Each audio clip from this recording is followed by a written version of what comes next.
in terms. They want independence.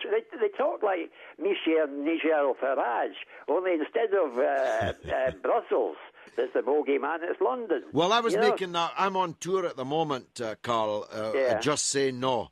And I was making exactly that point, that the UKIP are the actual equivalent of the Scottish Nationalists, because they both think that standing at a border, shouting boo at Johnny Foreigner is going to solve our problems. Right. And it just isn't. I was planning to go. I nearly got on with Nick Ferrari on LBC talking to Nigel Farage.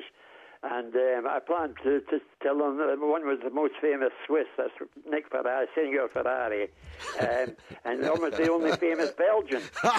Very good. Nigel Farage, he's Belgian. Well, you see, Nigel Farage... He only came here to get Social Security, you know. Very good. You know, Nigel Farage is a very different man in private than he is in public. You see, in public, his knuckles are dragging. He's shouting boo at Johnny Foreigner. He's trying to scare the wits out of the British people about them over the channel.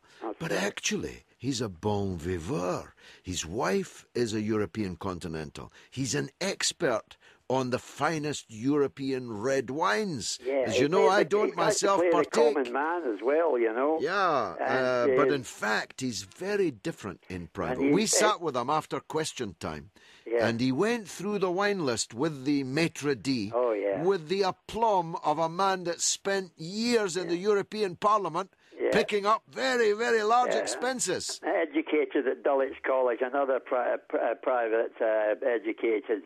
You know, even he, who's supposed to be the man of the people and all the rest of the crap, hail fellow, well met, you know. Well, there's a point now. Let's turn to that, because a remarkable number of the rulers that we have today are not just rich people, but they are rich people from these private schools.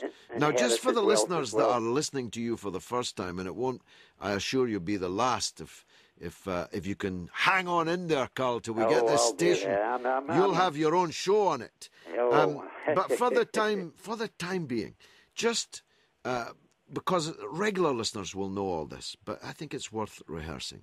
To say you came from the school of hard knocks is a real understatement. Tell us where you've been.